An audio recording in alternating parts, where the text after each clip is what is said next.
जी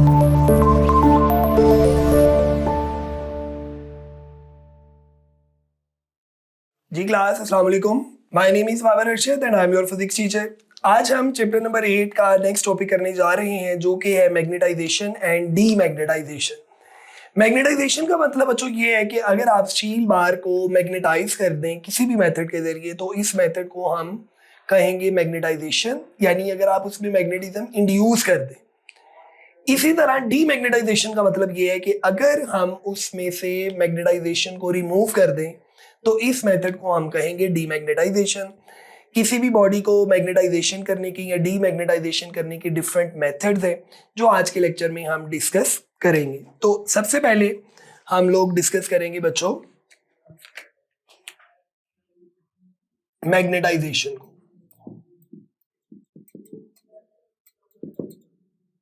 और मैग्नेटाइजेशन में पहला मेथड जो है वो है आपके पास स्टॉकिंग। ठीक है बच्चों। अच्छा, अब स्टॉकिंग के अंदर हमारे पास फर्दर 1 से 2 मेथड मौजूद है, लेकिन सबसे पहले आपको पता होना चाहिए कि स्टॉकिंग होती क्या है। तो आपने याद रखना है, स्टॉकिंग के अंदर in this method magnetism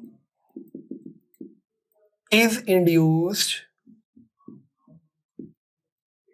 in a steel bar by using the magnetic field of a permanent magnet।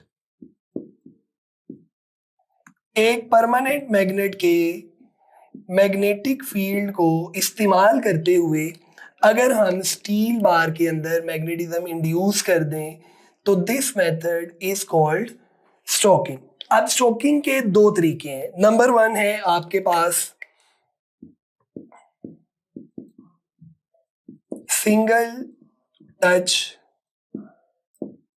Method. अच्छा जी, अब सिंगल टच मेथड में बच्चों क्या होता है, आपने एक स्टील बार को हॉरिजॉन्टल जो है वो प्लेस करना है।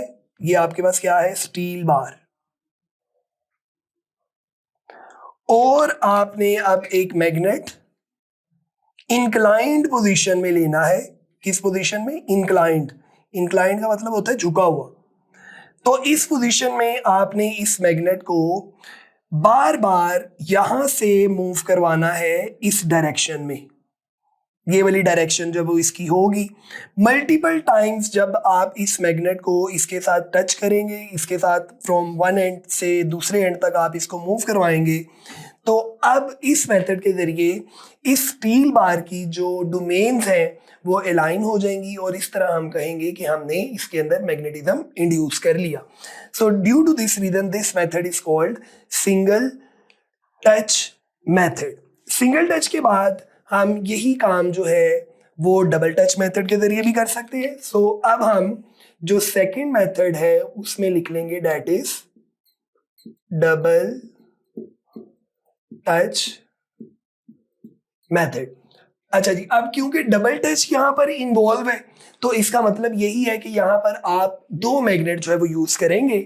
स्टील बार आपके पास उसी तरह से ही है, या आपके पास क्या है जी, स्टील बार। और अब आपने जो मैग्नेट्स लेने हैं उसमें सबसे पहले सेंटर, ये आपके पास सेंटर आ गया। यहां पर उसका आ जाएगा जी एक मैग्नेट का नॉर्थ पोल, और दूसरे मैग्नेट का आपने लेना है साउथ पोल। और ये ऑब्वियसली यहां पर इसका क्या मौजूद होगा, साउथ पोल मौजूद होगा, और यहां पर इसका नॉर्थ पोल जो है वो मौजूद होगा। ऑपोजिट पोल्स यानी आपने लेने हैं, और उसी तरह अब आप नॉर्थ को इस वाले मैग्नेट को मूव करवाएंगे इस डायरेक्शन में, और इस वाले मेथड को आप मूव करवाएंगे इस डायरेक्शन में। तो क्योंकि अब डबल टच हो रहा है, इसी वजह से इसको हम कहते हैं जी डबल टच मेथड। आपने नॉर्थ को इस साइड पर मूव करवाना है बार बार, इसके साथ यूं रखकर आप यूं समझ लें। फॉर एग्जांपल ये हमारे पास स्टील बार है, और इस स्टील बार के साथ आपने एक मैग्नेट जो है वो उसको कंटिन्यूसली इस डायरेक्शन में मूव करवाते जाएंगे, लाइक दिस। इंक्लाइंड पोजीशन होना ज़रूरी है, और दूसरे मैग्नेट को हम कंटिन्यूसली इस साइड पर मूव करवाते जाएंगे। तो इस मेथड के जरिए हमने स्टील बार को क्या कर लिया, मैग्नेटाइज कर लिया। ये आपके पास कहलाता है स्ट्रोकिंग, यानी जिसके जरिए आप मटेरियल को क्या कर लें, मैग्नेटाइज कर लें। इसके बाद जो मैग्नेटाइजेशन का दूसरा पॉइंट है वो है बच्चों आपके पास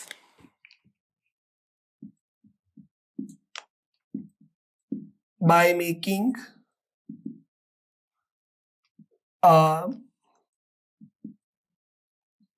सोलेनॉइड।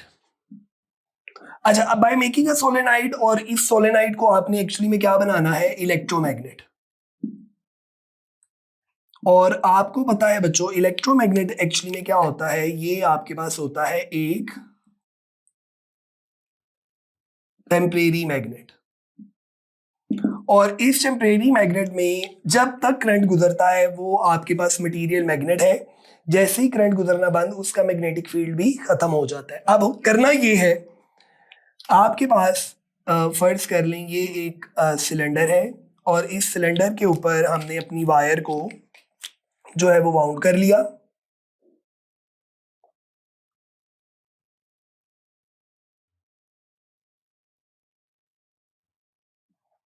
और आपने इसके साथ बैटरी लगाई, यानी करंट गुजार कर आप मैग्नेटिज्म इंड्यूस कर रहे हैं। अच्छा, अब होगा क्या कि जब इस सोलेनाइड में से करंट गुजरेगा, तो मैंने आपको बारहा बताया है कि ये सोलेनाइड आपके पास क्या बन जाएगी, मैग्नेट। इसका एक पोल जो है वो आपके पास नॉर्थ और दूसरा पोल जो है वो साउथ बन जाएगा। अब क्वेश्चन ये है कि which pole is north and which pole is south. North और साउथ का हमें कैसे पता चलेगा? For determining the poles we will use right hand rule. अच्छा जी, अब राइट हैंड रूल क्या कहता है? राइट हैंड रूल ये कहता है grip the solenoid with your right hand such that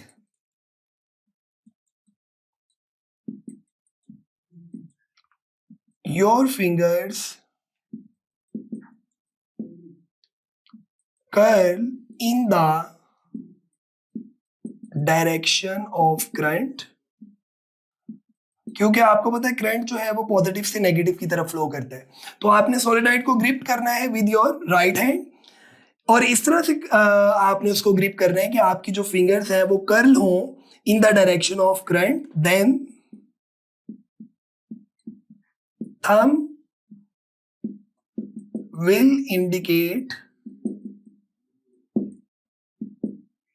the north pole of the magnet।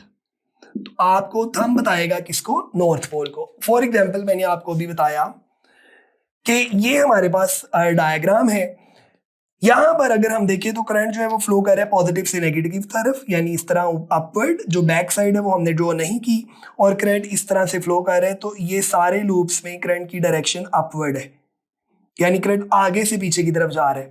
तो अब ये देखें, फर्ज कर लें हमने इसके ऊपर वायर को वाउंड किया हुआ है, तो करंट जा रहा है आगे से पीछे की तरफ, तो आप अपनी फिंगर्स को कर्ल करेंगे राइट हैंड को इस तरह से। बात समझ रही है? अगर मैं आपको कैमरे की तरफ करके दिखाऊं तो ये इस तरह से है। अगर करंट जा रहा है इधर से इधर, यानी आगे से पीछे की तरफ, तो हम अपनी फिंगर्स को यूं कर्ल करेंगे आगे से पीछे की तरफ। तो थंब आए इस साइड पर, तो इट मींस ये वाला जो है आपके पास क्या है, नॉर्थ पोल, और दूसरा ऑटोमेटिकली क्या होगा, साउथ पोल।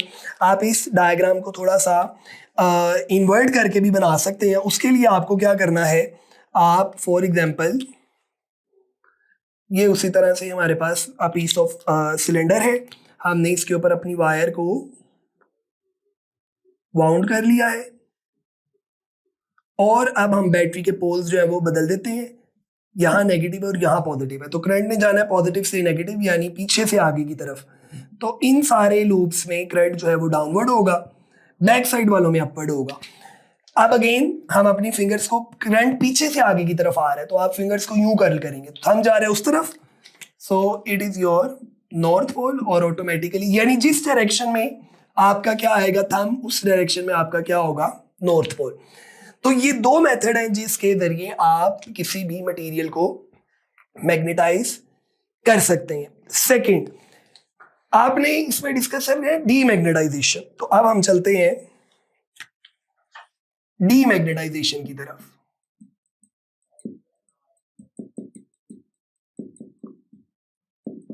अच्छा जी, डीमैग्नेटाइजेशन में बच्चों हमारे पास 3 मेथड हैं और उसमें से जो पहला मेथड है वो है बाय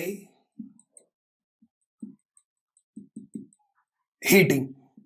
अच्छा जी, अब आपने याद रखना है जब भी आप किसी मटेरियल को हीट करेंगे तो हीट करने से मॉलिक्यूल्स की काइनेटिक एनर्जी जो है वो इंक्रीज होगी और काइनेटिक एनर्जी का ताल्लुक है मोशन से।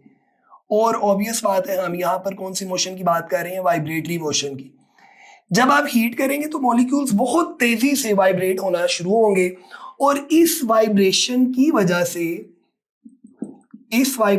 वजह से आपकी जो डोमेन्स है वो अलाइंड से चली जाएंगी कहां पर, रैंडम पोजीशन में। कल हमने डोमेन्स की बात की थी कि सारी डोमेन्स, अगर फॉर एग्जांपल ये एक मटेरियल है तो इस मटेरियल के अंदर सारी डोमेन्स ये अभी अलाइन फॉर्म में, यानी सबकी डायरेक्शन एक है। अगर नहीं पता तो आप कल वाला लेक्चर जाकर देख लीजिए ताकि आपको समझ आ जाए। जब आप हीट करेंगे तो मॉलिक्यूल्स वाइब्रेट करेंगे, वाइब्रेट करने की वजह से ये डोमेन्स अलाइंड से रैंडम पोजीशन में वापस आ जाएंगी। इसका मतलब है आप मटेरियल की मैग्नेटाइजेशन खत्म हो गई, अब आपका मटेरियल मैग्नेटाइज नहीं रहा। तो बाय यूजिंग हीट मेथड हम किसी भी मटेरियल को डीमैग्नेटाइज कर सकते हैं। Number 2 by hammering.